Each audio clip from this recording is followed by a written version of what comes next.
स्वागत करें जोरदार करते ध्वनि से।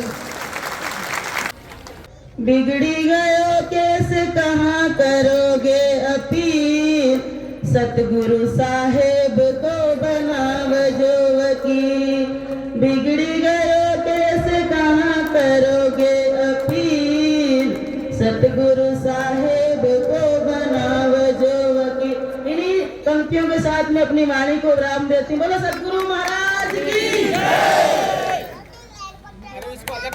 प्रेम सदगुरुदेव महाराज की जय। हो गई है पीर पर्वत सी पिघलनी चाहिए, इस बुरा डोंगरी विधानसभा से कोई गंगा निकलनी चाहिए। मेरे सीने में न सही तो तेरे सीने में ही सही, कहीं भी आग लेकिन आग जलनी चाहिए। सिर्फ हंगामा करना मेरा मकसद नहीं, सिर्फ हंगामा करना मेरा मकसद नहीं, मेरी ये कोशिश है ये सूरत बदलनी चाहिए। इस सूरत को बदलने के लिए घोड़ा डोंगरी विधानसभा की भाजपा प्रत्याशी श्रीमती गंगा सज्जन सिंह ओई की, श्री आदित्य शुक्ला जी जिला अध्यक्ष भाजपा बैतूल, श्री रामलाल जी पूर्व विधायक जो हमारे साथ आए हुए हैं, और सभी उपस्थित मातृशक्ति और महानुभाव। ये चुनाव बड़ा महत्वपूर्ण चुनाव है, विकास के लिए चुनाव है। मैं उत्तराखंड की भूमि से आपके बीच में आया हुआ हूं और ये आग्रह करने आया हुआ हूं कि आप डबल इंजन की सरकार बनाइए।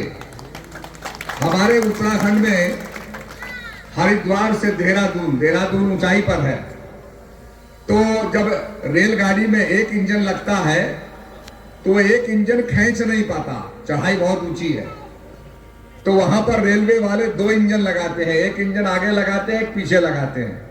अतः 2 इंजन को लेकर के गाड़ी देहरादून पहुंचती है। मेरा आपसे आग्रह है कि यहां पर भी केंद्र में मोदी जी की सरकार है, भाजपा की सरकार है, यहां भी भाजपा की सरकार बनेगी तो डबल इंजन की ताकत से यहां पर मध्य प्रदेश का विकास होगा। माननीय प्रधानमंत्री जी विकास की सोच रखने वाले हैं। मनमोहन सिंह जी के शासन में केंद्र से मध्य प्रदेश को 10 सालों में 2 लाख करोड़ रुपए दिए गए और मोदी जी ने इसे बढ़ाकर 6 लाख करोड़ कर दिया। ये मोदी जी की विकास की सोच है। मोदी जी ने मध्य प्रदेश योजना, ये बड़ी महत्वपूर्ण योजना है। हर घर के अंदर नलके में जल हो, इस योजना को लेकर के 65 लाख लोगों को इससे लाभ दिया जाएगा। 3 करोड़ 70 लाख लोगों को आयुष्मान योजना का जो है लाभ मिला है और इस पे 5 लाख रुपए का मुफ्त इलाज है। भाजपा सरकार आएगी तो 5 लाख से बढ़ाकर 10 लाख कर देगी, क्योंकि गरीब आदमी को कैंसर हो जाता है, लिवर का बीमारी हो जाती है, लिवर ट्रांसप्लांट करना पड़ता है, तो उसका जमीन बिक जाती है, उसका मकान बिक जाता है, इलाज नहीं करा पाता। तो ये 5 लाख रुपए से भाजपा की सरकार आएगी तो उसको 10 लाख करा दिया जाएगा। 10 लाख का इलाज उसका मुफ्त इलाज होगा। 450 रुपए में गैस सिलेंडर मिलेगा। 36 लाख लोगों को घर दिए जाएंगे। 5 किलो मुफ्त अनाज दिया जाएगा। 82 लाख लोगों को उज्ज्वला योजना से लाभान्वित किया जाएगा। SC और ST का 1000 करोड़ का बजट था, जिसको भाजपा सरकार ने 64,000 करोड़ कर दिया है। कृषि विकास दर कांग्रेस शासन के अंदर 3% थी, उसे बढ़ाकर भाजपा सरकार ने 18% ले जाने का संकल्प लिया है। पर्यटकों की संख्या 64 लाख थी, अब मध्य प्रदेश में पर्यटकों की संख्या 9 करोड़ तक पहुंच गई है।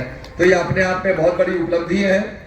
और मैं आपसे ये निवेदन करने आया हूं कि जब कोरोना काल था तो कोरोना एक ऐसी बीमारी थी जिसका किसी के पास दवाई और इलाज नहीं था। क्या बीमारी है समझ में नहीं आता था, लोग हताहत हो रहे थे। दुनिया वाले भारत की तरफ देखते थे कि भारत में 130 करोड़ की संख्या है, कैसे मोदी जी अपने भारत को बचाएंगे। मोदी जी पूना गए और वहां जाकर के उन्होंने कहा ये वैक्सीनेशन मेड इन इंडिया बनेगी, भारत में बनेगी, क्योंकि विदेशों से वैक्सीन आती है, आते आते 5 साल लग जाते हैं, 7 साल लग जाते हैं। आप ही कल्पना करो ये कोरोना वैक्सीन अगर 5 साल में आती तो आप खुद ही कल्पना करो कि हमारा क्या हाल होता। मोदी जी ने वैक्सीन हिंदुस्तान में बनवाई और जिन जिन को 2-2 वैक्सीनेशन लग चुके हैं, हाथ खड़ा करो भाई। देखिए इतने लोगों को 2-2 वैक्सीनेशन लगे और हम सबकी रक्षा हुई, हमारे परिवार की रक्षा हुई। ये मोदी जी की दूरदर्शिता की निशानी है। तो मैं ये कहना चाहूंगा कि आज वो वैक्सीनेशन बन करके उन देशों में की गई जो गरीब देश थे, जो अफोर्ड नहीं कर सकते थे। इससे भारत का प्रभाव बढ़ा। मुझे याद आता है जब यूक्रेन और रशिया की लड़ाई हुई तो हमारे भारतीय विद्यार्थी वहां फंस गए थे, जो मेडिकल पढ़ने गए थे, शिक्षा ग्रहण करने गए थे, बेचारे फंस गए। मोदी जी ने यूक्रेन के प्रेसिडेंट को फोन किया, उन्होंने रशिया के प्रेसिडेंट पुतिन को फोन किया और कहा भाई हमें कुछ समय के लिए युद्ध विराम चाहिए, हमें अपने विद्यार्थियों को निकालना है। उन्होंने कहा साहब आप विद्यार्थियों को निकालेंगे पर उनकी पहचान कैसे होगी? तो हमारे प्रधानमंत्री ने कहा जिनके हाथ पे तिरंगा होगा और जो भारत माता की जय बोलेंगे वो निकाले जाएंगे। परंतु वहां कुछ नेपाल के लड़के भी रह गए थे,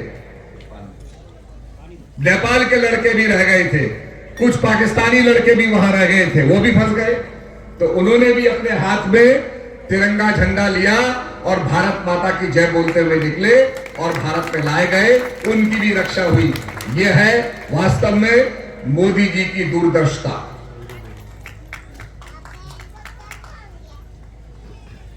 अभी अभी G20 हुआ।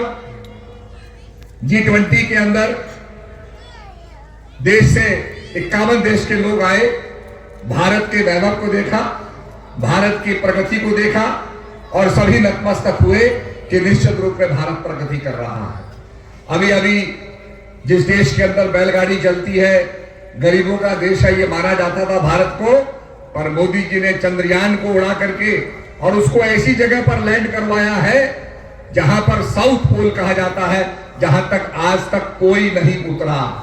तो ये भारत के लिए बड़े गौरव की बात है और निश्चित रूप में वहां पर हाइड्रोजन की उपलब्धता होगी तो मैं ये विश्वास दिलाता हूं कि वहां मून का कॉलोनाइजेशन भी होगा।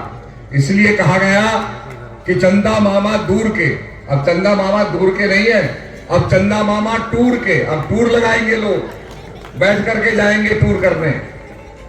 राम मंदिर का मसला है, अक्सर लोग कहा करते थे राम मंदिर बनाएंगे पर तारीख नहीं बताएंगे, और अब तो तारीख भी बताने आ गए हैं कि 22 तारीख को जनवरी को शिलान्यास होने वाला है। और ये बड़े सौभाग्य की बात है कि अभी तो हमने दिवाली बनाई और 22 को फिर दिवाली बनाएंगे, क्योंकि उस दिन भी चिराग जलाएंगे, क्योंकि 5 साल का जो झगड़ा था जिसके लिए कांग्रेस कहती थी अजी ये तो कोर्ट में लटका हुआ है, हम क्या कर सकते हैं। मोदी जी ने उस मसले को हल किया और राम जी का भव्य मंदिर बन रहा है। तो ये मोदी जी की विकास की सोच है। तो मैं आपसे यही अनुरोध करने आया हूं कि यहाँ पर कमल का बटन दबाइए और गंगा सज्जन सिंह जी जो यहाँ पर हैं उन्हें यहाँ से विजय बनाइए। मैंने उनके अंदर बड़ी अच्छी भावना देखी, एक समर्पण का भाव था और हमारी संस्था से भी जुड़ी हुई है। तो निश्चित रूप में ऐसे व्यक्ति को जो समाज की सेवा करता है। ये चुनाव अपने आप में बड़ा महत्वपूर्ण चुनाव इसलिए भी है कि आपने देखा होगा कि उदयगिरी स्टैलिन ने, जो दक्षिण के वहां स्टैलिन के जो मुख्यमंत्री हैं उनके लड़के हैं, उन्होंने एक विवादित बयान दिया कि सनातन धर्म को समाप्त कर देना चाहिए। ये एक बीमारी है, वायरस है, इसे खत्म कर देना चाहिए। मैं ये पूछना चाहता हूं, सनातन धर्म को ये लोग समझते ही नहीं।